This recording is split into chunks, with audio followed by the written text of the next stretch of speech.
Hello everyone, I am back with another video in this mini series of H. pylori videos that I have done, created for YouTube to document my personal journey with having symptoms and testing and eradication therapy and then healing process of having the Helicobacter pylori infection in my stomach, which was picked up, I'd say nearly a year ago actually. It's just over a year. It was 27th of February 2023 when I was tested positive for that infection.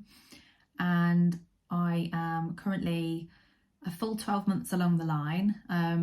It has been a very long journey, and I'm kind of hoping that by doing this video, I will be able to kind of answer some of the questions that I've had from people over the last few weeks, months, just to kind of give a little bit more information there, hopefully answer some of those questions. If I don't, then just pop any other questions in the comments because I respond to everybody. I'm really pleased that you're here if you are experiencing H. pylori, because this is my personal journey and I feel like I've learned so much along the way, and I just wanted to be able to have an opportunity to share that journey in the hope that maybe I could save you some time and some money and some stress in trying to heal from this after your eradication treatment. Just a little disclaimer is to say that I'm not in any way medically trained in this area. This is a personal journey of experiencing the infection, which is really difficult to explain to people who've never had it before, and it can feel very isolating and very lonely. So I'm hoping that if you are here and you're struggling, then I'm hoping this gives you a little bit of an insight into how my healing process went, and maybe give you some more hope and make you feel a little bit more calm, a bit more relaxed. I know how stressful and frustrating it can be when you have this infection, and then after treatment it can be extremely confusing for you, for the people around you who love you, who want to just help you. You can't explain to them how you're feeling because it is very difficult. I've been there. I'm now 12 months down the line, and yeah, I've got a few things that I want to share, so I'm going to get stuck right in. Now I've got that out of the way, and if you are here, this is the first time you're seeing my face, then I would say that if you are experiencing H. pylori symptoms, or if you've had treatment, or if you just want some support really from others who've experienced this same infection, then go back and watch the other videos that I've created all on H. pylori, and they'll talk about the symptoms, the treatment, the eradication therapy treatment, and then what I did initially when I first had the treatment to try and heal. And moving on from that, I would just wanted to kind of first start off with the main questions that I've been having about this infection, which happen to be how healed are you now? And the other main question that I get asked a lot is what did you do to heal quickly? So the first answer to the first question is, how do I feel now? I'd say I'm about 99% fully healed from H. pylori, and I always say 99% because I just don't want to jinx myself. I don't want to say, oh yeah, I'm 100% right, and then something happened down the line, which I'm pretty sure won't, but I just wanted to, it's more for me. So I am pretty healed now. I can eat anything I want to, and yeah, I'm now enjoying my life as it should be. And then the other question that I have all the time is, what have you done to heal from H. pylori? That's a lot more long-winded, so I'm going to get into that now. I just wanted to start off with the answer to that question as by saying that there is no quick fix to healing from H. pylori, and I know that's not what people want to hear. I have certainly felt extremely frustrated, worried, angry, stressed. There's been a lot of tears along the way because I'm just so frustrated at why it wasn't healing quickly enough. And one doctor actually gave me a really good analogy of the H. pylori infection. When you've had your treatment, your stomach is raw. You've had a lot of intense therapy on a very sensitive part of the body, which happens to be where your food is mulched and where your nutrients are digested. And a doctor basically said to me, imagine that you have scraped your arm and you've got a graze there. If you kept brushing that graze every day, you know, 2 to 3 times a day, maybe even more, that is going to give you a little bit of soreness, a bit of pain, maybe a little bit of inflammation. And that's the best possible way that he could have explained to me what was happening. So every time you eat or drink, it's brushing past the area where the infection was. That is now an exposed area. It's a bit more raw and sore. And so when I had my eradication therapy, it wasn't like a cold where, you know, after a week you start to feel better and you think, I should feel better now. I've had my therapy. I should be right now. H. pylori doesn't leave you with an immediate, the treatment doesn't leave you with an immediate, like, oh yeah, I feel 100% now. And that's what shocked me the most. I was half expecting to kind of have the treatment and then feel better, and I didn't. And it was extremely worrying. I actually went back to the doctor a number of times once I had my therapy, because I kept on experiencing pain in the lower part of my rib cage where the infection was. And I honestly kept thinking, I must have an ulcer, I must have the infection still. And he basically came up with that analogy. He did send me for scans and everything came back clear. Had further blood tests and things that all came back clear. And he basically said, this is going to take some time to heal. And so, yeah, very frustrating. But I actually, I would say about 2 to 3 months after I had my my therapy treatment, I was talking to my next door neighbour who happens to be a dentist.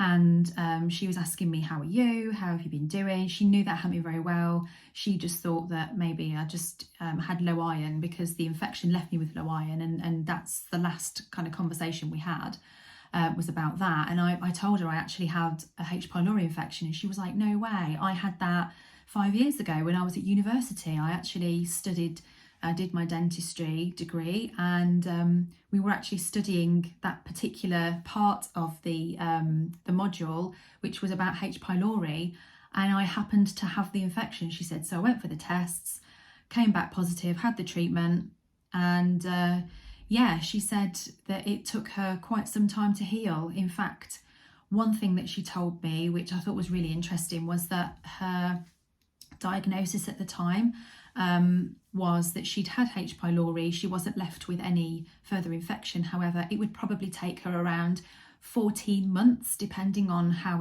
intense the infection was. Averagely, it's around 14 months to heal. And my mind was blown.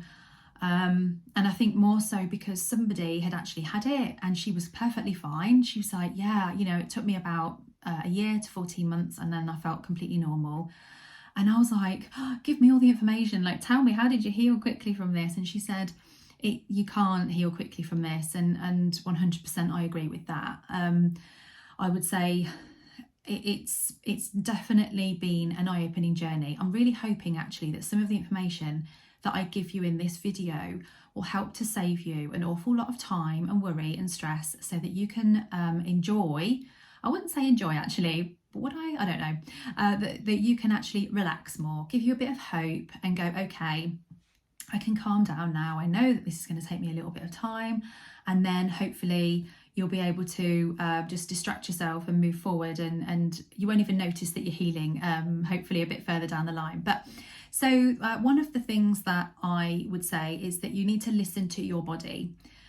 When I was eating my meals, I would notice whether I'd eaten too much, whether I'd eaten something spicy, something acidic, or something with too much salt. As soon as I had something like that, I noticed straight away my stomach was trying to give me a little bit of a message. So I just avoided things like caffeine, alcohol, salt, and anything citrusy. So lemons, limes, oranges, orange juice, lemonade, they were all off the cards completely for 6 months after I had treatment.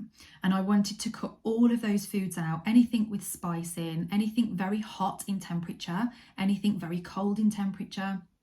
So those are the basic kind of things that I did initially for the first 6 months. Yes, it's very stressful because you just want to eat normally, but if you push it at that point, I think that it can then make you feel more uncomfortable for longer. One thing that I did try and do, which a lot of people actually have asked me, have I taken probiotics? I had tried probiotics.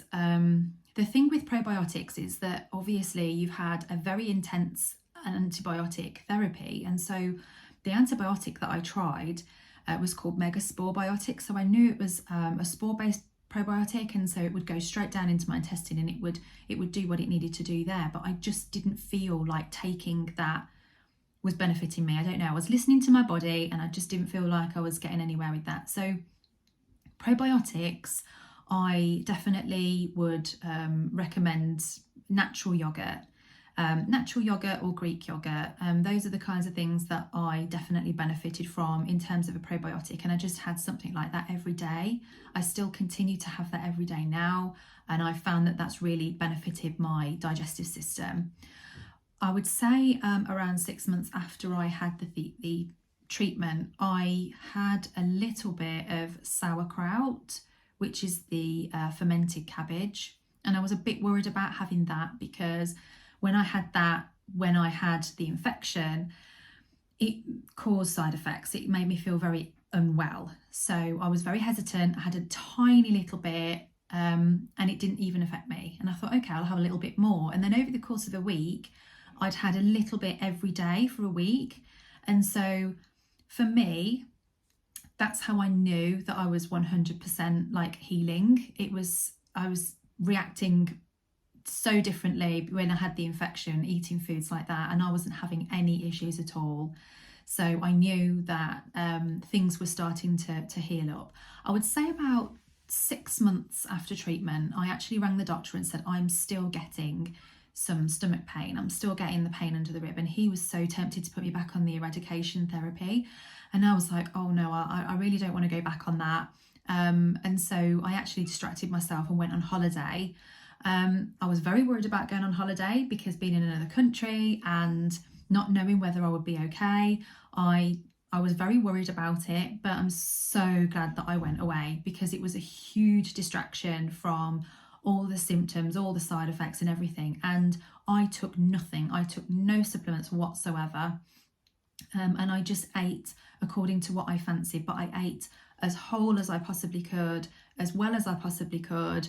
I had a lot of greenery in there, like broccoli and rice, and again, nothing acidic, nothing spicy. I just wanted to listen to my body. And I would say by the time I came back from that holiday after the 2 weeks, I had absolutely no pain whatsoever, nothing. And so that led me then to trial taking zinc L-carnosine in a supplement form, because I'd heard that that can help to heal stomachs after an infection or help with stomach ulcers. And I'd already tried taking the zinc L-carnosine not long after my eradication therapy. I didn't know whether it was helping me or not because I was still getting the pain. But because I'd been away, I'd had nothing for 2 weeks and I had no side effects, no symptoms, no nothing. When I came home, I tried taking the zinc L-carnosine again, and I had a lot of pain under my rib. I know that particular ingredient is supposed to help with that kind of thing, but for me, I had to stop taking it. It was causing me far too much pain. And so supplement wise, I only take iron because the infection left me with an iron deficiency. That's something that I'll probably talk about in another video because that's a whole different ball game. I've really struggled with taking iron and dealing with the aftermath of the infection. I honestly think if I didn't have to take iron, then I probably wouldn't have taken so long to heal. But because I've had to take it, I've had a lot of side effects from that. And that's kind of, for me, that's put me back a little bit. So if iron is something that you do have to take, then that is another video. I'll just quickly drop in that the best iron that I have found is the Solgar Gentle Iron. And I just take one of those every other day. But like I say, iron is another story, another video for another day, because that's been a completely different thing to deal with alongside but apart from the H. pylori. About 6 months after I had the eradication therapy, I was still getting heartburn, gastritis, what I thought was gastritis, and indigestion. And so I had read somewhere that apple cider vinegar from the mother, that's what it's called, in a little bit of water before evening meals will help to bring up your stomach acid levels. I was very cautious with this because apple cider vinegar is obviously very acidic, and I didn't want to cause an aggravation or an irritation, so I literally microdosed myself on a tiny little bit in some water, and I just drank it through a straw, obviously with vinegar having an impact on your teeth. I didn't want any problems there. So I just had a little bit. I was having one particular episode where I was really struggling with burning in my stomach. And so I tried a little bit of apple cider vinegar in some water through a straw about 15 minutes before my evening meal one day. And there was it was literally within minutes, my stomach just calmed right down. So for me, I think at that stage, obviously I've had the eradication therapy, I've had PPI. PPI will have suppressed stomach acid for a while, so your stomach acid levels are all over the place. I thought that actually the apple cider vinegar was a game changer for me. And at that stage, when things were a little bit more healed down there, it actually really helped me. And I honestly feel like, looking back, H. pylori is an infection that usually takes hold in a person's stomach when they have got low stomach acid. I used to have a lot of issues with my stomach acid levels, and I was told all the time that I needed to take PPI or an antacid, when actually I think that I had low stomach acid, and that's why the infection took hold and I had the flare up that I did. But that's something that I feel is the case. But as I've said before, I'm not medically trained, so I can't 100% clarify that. It's just what helped me. So yeah, apple cider vinegar from the mother in a little bit of water, 15 to 20 minutes before your evening meal, and that really helped me. Before that particular stage, so before the 6-month mark, if I was having a lot of gastritis in that time, then I found the Gaviscon chewable tablets really helpful, and I would have one after my evening meal, and I just did that for a few nights. I didn't want to overdo it because I knew that stomach acid levels were still a little bit up and down, and I didn't want to cause any more problems there. I just wanted to take the edge off.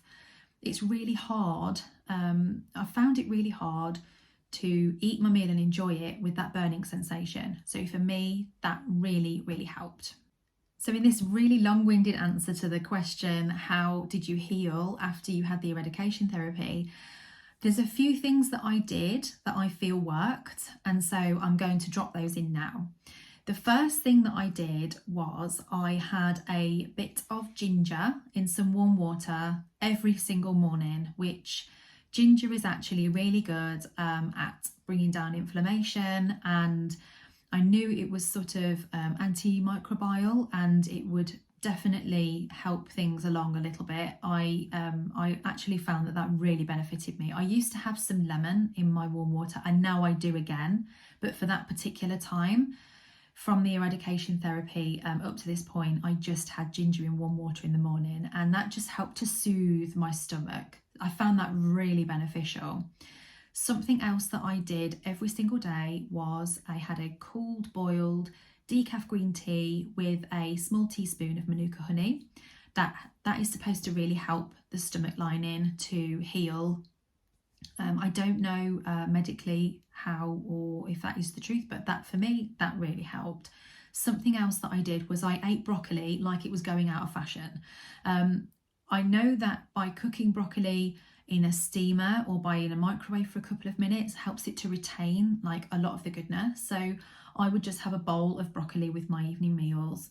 Broccoli is an absolute powerhouse vegetable. I'm not nutritionally trained. However, I definitely found that broccoli was the one food that I could eat and eat and eat. And I knew that it was soothing, I knew it was helping, and I knew it had goodness in it. And then another food that I would definitely recommend is cabbage, Savoy cabbage or red cabbage or even white cabbage, because that contains vitamin U, and vitamin U helps to heal the digestive tract, I believe. And so I was having a lot of the cabbage and having that with my evening meals where possible, and I really felt like that was helping me too. Leaving 4 to 5 hours between my meals was really helpful for me. I found that I was having my breakfast and then my food was obviously processing, but the brushing past the post-infection area. It was sore for a little bit, so I would allow a bit of time so that I could have my drinks, my green tea and my water and things like that in between meals, and also just to give my stomach a break because it's been through an awful lot. So I knew that it needed a little bit of time in between each meal just to relax and just to process the food that I'd eaten or drank, and then I would be able to have my next meal feeling calm and not really inflamed. It was taking seemingly a while for some of my meals to digest depending on what I ate. So if I had things like red meat, that would take a bit longer to digest.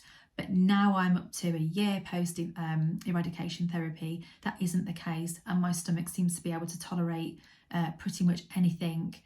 I could have a meal of something quite heavy and not feel so tired the next day, for example. Another couple of things that I was advised that I could have, which might help with my healing process, is slippery elm tea and marshmallow tea.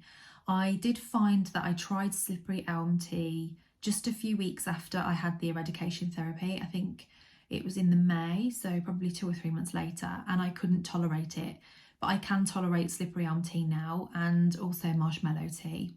A couple of other foods which may help is wheatgrass and spirulina. I know that they are sort of full of some nutritional goodness, but I found that having those foods as in smoothies and drinks and things like that, they were quite soothing and quite beneficial. So yeah, I added those in as well. I would say that one of the key ingredients to healing from H. pylori is probably one of the cheapest ways that you could possibly find, and that is to rest and digest and sleep.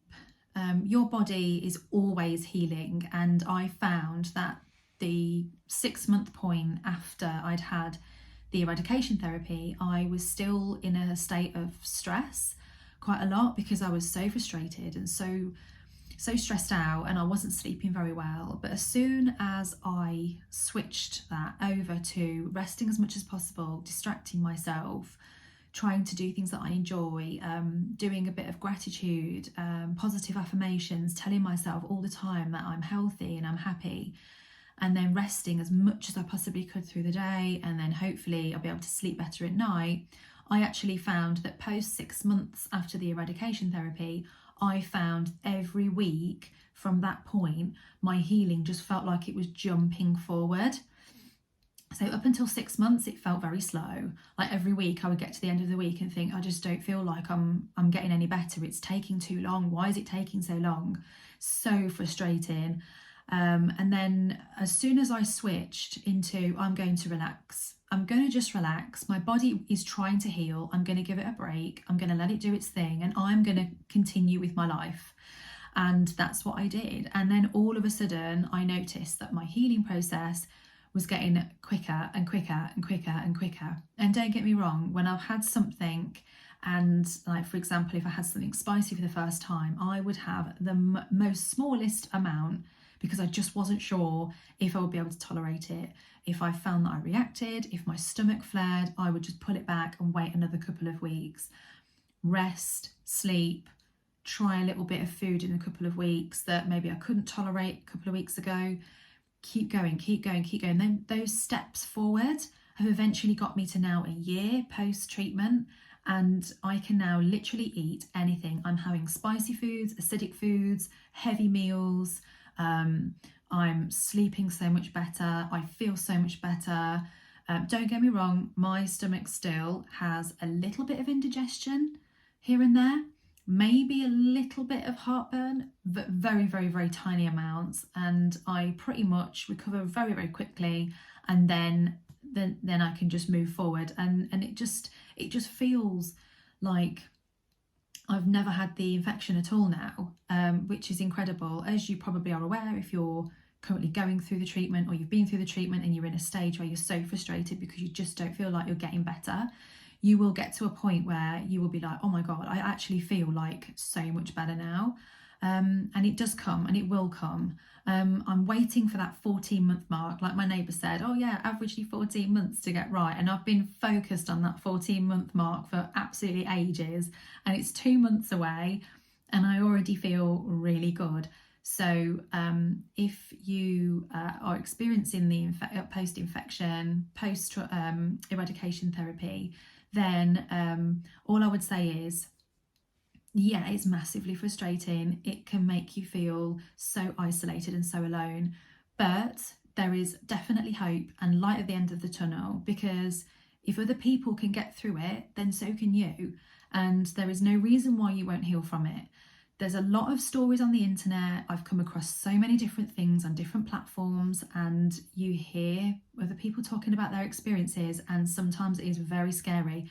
I have done 2 more H. pylori tests from in vivo, and they've both come out negative. One of them was only in January because I put a TikTok up on my progress on H. pylori, and I had a lot of comments on there, and a lot of comments from people who said things that really triggered me. I didn't want to feel unwell anymore, and all I wanted to do was kind of share my journey, and I felt like people were sharing their journeys as well, and that's absolutely great. Like, you know, we need more light on this, because not a lot of people talk about it, but it was so triggering. So I did my in vivo test in January. It was negative and I was so relieved. I would say if you are considering doing a test, then obviously you can go to your doctor. You can do that for free, I believe, in most jurisdictions. I'm not sure every other country, but I know in the UK you can do a H. pylori breath test if you feel that you might need to. And also I know that there are some tests online. I'm not 100% sure how accurate they are. For more accuracy with the stool tests, I would definitely recommend have absolutely nothing unless your doctor recommends you take something. Have nothing for 2 weeks before you do your test, because you don't want a false reading. So definitely don't have like antacids. And I've heard also that I believe there's a couple of vitamins out there as well that could affect the results. So it's always worth just checking with your doctor. And yeah, just if you have any other kind of questions, or if you want to ask anything, pop them down below. I respond to everybody, and I'm really grateful for all of the views and all of the comments so far and the questions that have come in. I hope that I've been able to answer some of your recent questions, anything that's going through your mind right now and you think, oh, she hasn't covered that, did that happen? Just pop it down below and I'll have a little look and see if I can help. I mean, I can only go with what I've experienced, and I'm hoping that that's kind of helping, you know, quite a big range of different things that go through people's minds about this. But if not, then just ask me.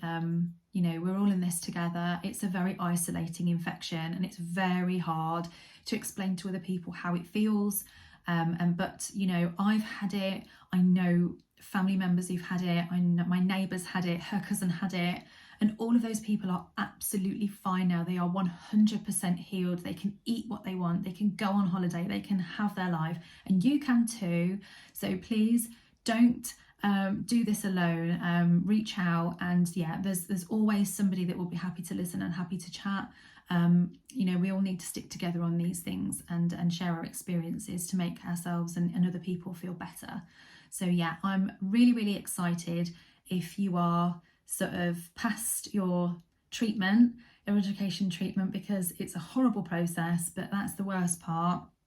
And then once you're over that, then it's the healing journey. And it's actually quite it's quite nice to be able to learn about your body and learn about how your body works and how it's healed for you. And you know, the body is an amazing thing, and you know, I'm very, very grateful for health and very grateful for this platform and the opportunity to be able to share things like this with people. It is very personal, but I found it so important to share because I just couldn't find anything that made me feel better online. It was all quite scaremongery. So I'm hopeful that this has helped you. I'm hopeful that you can see progress from my first video to where I am now, and that maybe there's a difference in me, because I definitely feel so much better.